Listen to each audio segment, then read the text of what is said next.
Now for our story. If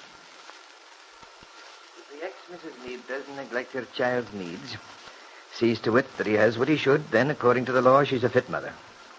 And the only thing which would make her unfit, in the law's eyes, would be the charge of conduct unbecoming a mother. I think you understand, Mrs. Calvert. Angus McKillop looked gravely at the woman who sat next to him on the bench. It was almost 10 o'clock at night. The attorney had gone to the square opposite the Wakefield courthouse in answer to an unsigned letter which stated that the writer had important information in connection with Bill Meade's suit for custody of his baby son. He'd been surprised to discover that it was Jessie Calvert, Bill Meade's ex-mother-in-law, who had sent the letter. Now, Jessie returns his gaze with a look of triumph as she says, I certainly do understand, Mr. McKillop. That's exactly what I came to tell you about. What's that? You know something which I have definite proof as to Kitt's actions, which leaves no doubt that she's entirely unfit to bring up that child, according to the law. I see. I presume you realize that the charge you're making is a very serious one? I'm not afraid. And you're prepared to take the stand on oath to back your statements up? Oh, no, Mr. McKillop. In spite of what I told you about my present relationship with my husband, I'm not that big a fool. If you should put me on the witness stand, I'd deny everything. In other words, you want to eat your cake and have it too. If you mean by that, I'd like Kitt to get what I believe is a fair punishment for what she's done. That I don't mind seeing Ben's pride lowered. You're quite right. You want all that, but you don't want to expose yourself to their anger. If they know what you've done. Well, naturally I don't. I have to protect myself, even though I'd like to help Bill get his child. Being the kind of woman you are, I can understand, Mrs. Calvert. You must protect yourself. Well, don't most people want to protect themselves? It appears to be the popular human urge. All right. Suppose you give me the story from the beginning. Tell me exactly what you suspect. But it's not a question of suspecting. I have definite proof, I tell you. Very well. Now then, when did you first acquire this knowledge? Mr. McKillop, are you going to cross-examine me as if I were on the witness stand? It's the simplest way. People have a tendency to wander from the subject under discussion. Why? Do you object to that method? No, but it's rather upsetting to have questions shot at you. You'll get used to it. Well, if that's the way you want it. I began to suspect that something funny was going on with Kitt a long time ago, while she was in California. That was before the baby was born. Why? You mean what made me think something was wrong? Aye? Well, it was Kitt's attitude. She was so secretive about her friends there, who she was seeing. After all, a girl like Kitt doesn't go off to Southern California, live all alone without seeing someone. Exactly where was Mrs. Meade living at the time? She had this house at the beach outside of Los Angeles, a place called Malibu. Yeah, I've heard of it. A place popular with the movie folks. Yes. You see, Ben and I had gone out there to visit after our wedding. Yeah, honeymoon, eh? You could call it that for want of a better name. Kitt was awfully vague about everything. Wouldn't say much. Well, anyway, we left that same night. We were taking the train the next day. In the morning, Ben asked me to get Kitt on the phone.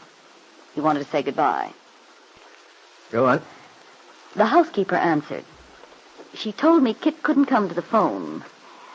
Then all of a sudden she said, wait a minute. I think I see Mr. Cromwell walking on the beach. Would you like me to call him? Well, I said no and hung up. Who's this Mr. Cromwell? What's he got to do with it? Paul Cromwell was an old admirer of Kitt's. Well, in fact, you might say he'd been much more than that. Much closer at one time, when she was in New York. That was what struck me as odd. The fact that Kitt never mentioned he was there, living right next door. She hasn't mentioned it to this day. I know why now. You mean, you think you do? Is that it? You've put two and two together? I know. Kitt didn't mention Paul's being there because she had a guilty conscience. She didn't dare let her husband, Bill, find out. Or anyone else. You see, Mr. McKillop, the house was leased in Paul Cromwell's name. He was paying the rent on the house she was living in. He was in and out of that house. It wouldn't make a very pretty story in court, it seems to me. So that's it. And you say you know this for a fact? It could be proved according to your belief? Yes, it could be. It already has been by a firm of private investigators in Los Angeles, California. A little while later, Jessie Calvert and Angus McKillop concluded their conversation, and Jessie walked home to Ben's luxurious house on 11th Street. As she paused on the broad front terrace of the house, she noticed the glow of a cigarette from the porch swing to her right. Now she walks on toward the swing. Well, good evening, Kitt. Good evening, Jessie. Well, what are you doing out here in the dark? Gazing at the moon? If you like. What were you doing roaming around town by yourself at this hour? Oh, went for a little walk. Why? Seems an odd hour for exercise. Well, it's only 10 o'clock. Nevertheless, I'm sure Dad wouldn't approve. It's lucky for you he's over in Huntsville. Since when have you taken such a burning interest in your father's welfare, Kitt? The last time we talked, you were absolutely furious with him. Oh, by the way, did you ever win that argument? I don't know what you're talking about. Oh, yes, you do. The fight you two had because you want to leave town and take Ben's grandson with you. He's not Dad's grandson. He's my son. Well, for goodness sake, isn't it the same thing? No, it isn't. There's a big difference. Oh, don't tell me this is maternal pride. Jessie, I came out here to be alone. So if you don't mind... Oh, now calm down, Kitt. Gracious. Your temper gets worse every day. And I think I know why now. I was puzzled for a while, but I'm not anymore. You don't say.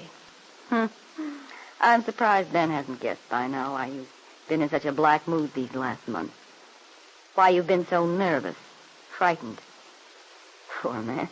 He's all confused about it, and yet the reason's so obvious. Is it? Why, certainly. It's all this business about the baby. Keeping custody. You know very well that Bill has a lot on his side. Only he doesn't know it. You're scared to death he'll find it out because if he did, it wouldn't take him long to get that court decision reversed. You've got it all figured out, haven't you?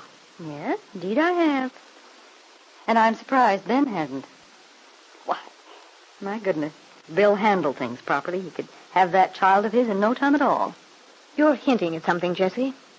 Pretending you've got something up your sleeve, and you haven't a thing to go on. This is just another one of your bluffs. Don't you wish it were, though? No, Kitt, I'm not bluffing. I know what I'm talking about. Then what is it you know? That's what you want me to ask, isn't it? Is there something to know, Kitt? Oh, now you're changing your tune when I come right out and call your bluff. No. But I have been thinking I ought to tell Ben anything I could, which might help him understand why you're in such a desperate frame of mind. You tell Dad nothing. What I do is none of your concern, and I warn you, Look, Jessie... Kitt, you're in no position to make threats. Can't you get that through your head? This is one time when I have the whip hand with you. In fact, I'm so very sure of myself that on second thought I think I'll just wait. Wait for what? Oh, for things to work out. I know they will. You can't keep up this deception much longer, my dear. Your little house of cards is just about to tumble around your ears. And if you'll forgive my mixing a metaphor, I think it's going to make a noise like thunder when it does. You know, I'm looking forward to that very much. Yes, Jessie Calvert felt quite pleased with the way things were going. Kitt had always stood between Jessie and her husband, had done all she could to make Jessie's life miserable. And now, Jessie was confident she would see Kitt thoroughly defeated and disgraced. And Kitt was wondering, does Jessie know something? How could she have found out?